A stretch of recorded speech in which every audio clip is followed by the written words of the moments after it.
Music जी song सुनना चाहते हैं तो हमारे YouTube चैनल डीजे राजकुमार ध्रुवे को सब्सक्राइब करें। आप सुन रहे हैं एसए म्यूजिक जरही की शानदार प्रस्तुति।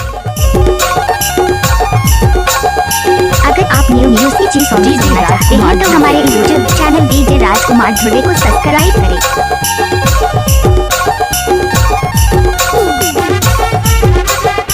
डीजे राजकुमार ध्रुवे। लाली लाली लहंगा तोर मोट ही रसीले, लाली लाली लहंगा तोर मोट ही रसीले, गजब के स्मार्ट दिखा था, कसम से झक्कास लगा था, गजब के स्मार्ट दिखा था, कसम से झक्कास लगा था।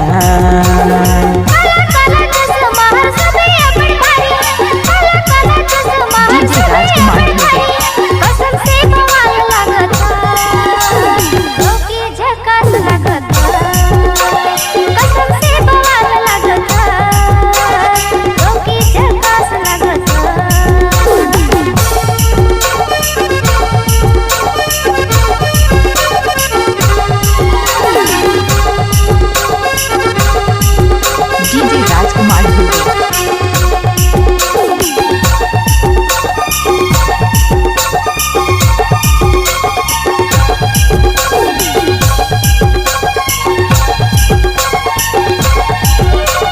खुला खुला तेरे बाल लसवारे, तिरछी नजर देखे संगे दीवाना बनाए। डीजे राजकुमार ध्रुवे।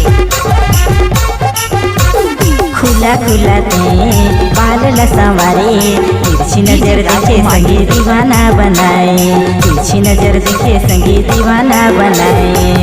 डीजे और राजकुमार सुनता सो ध्रुवे। हाँ ऐसे कहतो का कहता तय आज भारी स्मार्ट दिखत सो। सच में? हाँ यार कसम से। अच्छा पातर पातर कनी हाले झूले तोरे बाल, पातर पातर कनी हाले झूले तोरे बाल, मुलाकात हंसाए संगी कर दे बेहाल, गजब के स्मार्ट दिखा था, कसम से झक्कास लगा था, गजब के स्मार्ट दिखा था, कसम से झक्कास लगा था।